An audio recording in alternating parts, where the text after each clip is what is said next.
Karibu hapa BM Light TV. Asante kwa kuungana nasi leo.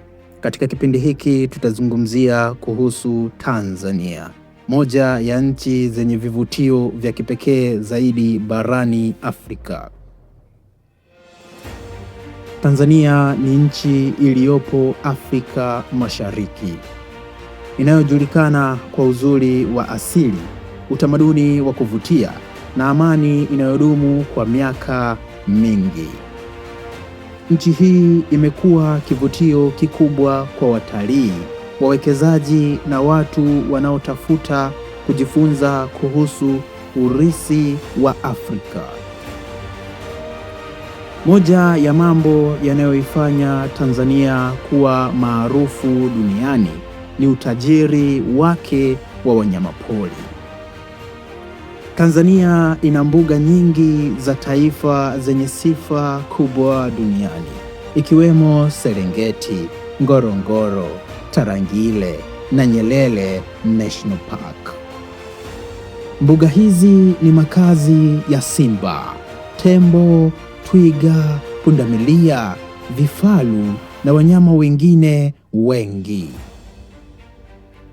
Kila mwaka mamilioni ya nyumbu na pundamilia hushiriki katika uhamiaji mkubwa unaofanyika ndani ya Serengeti.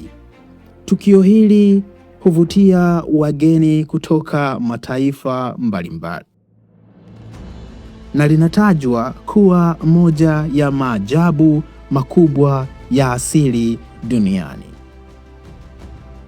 Tanzania pia ni nyumbani kwa mlima Kilimanjaro, mlima mrefu zaidi barani Afrika, ukiwa na urefu wa mita 5895 kutoka usawa wa bahari. Mlima huu huvutia wapandaji na watalii kutoka sehemu mbalimbali za dunia. Mbali na utalii wa wanyamapori, Tanzania ina utamaduni tajiri unaotokana na zaidi ya makabila 120 yanayoishi kwa umoja na mshikamano.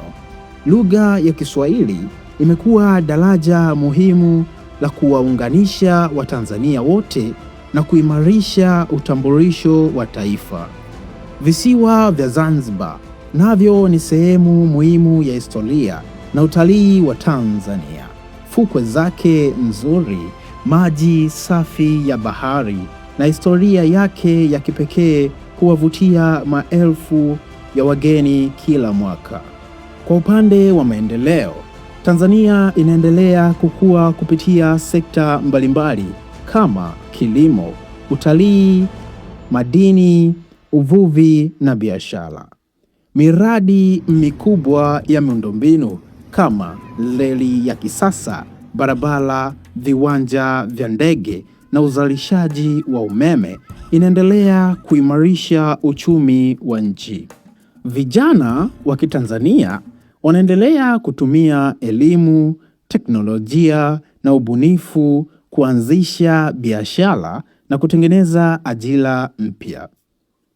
Hii ni ishara ya matumaini makubwa kwa maendeleo ya taifa katika miaka ijayo.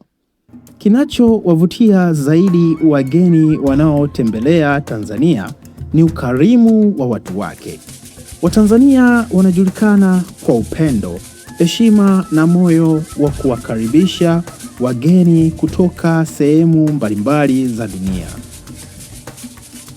Tunapohitimisha kipindi chetu cha leo, tunakukumbusha kwamba Tanzania sio tu nchi ya vivutio vya utalii, bali ni taifa lenye historia ya amani, fursa na watu wenye ndoto za maendeleo. Asante kwa kusikiliza BM Light TV. Mimi ni Eli Bigambo. Mpaka wakati mwingine tutakapokutana, endelea kufuatilia BM Light TV kwa habari, elimu na burudani. BM Light TV, sauti yako, habari yako, maendeleo yako.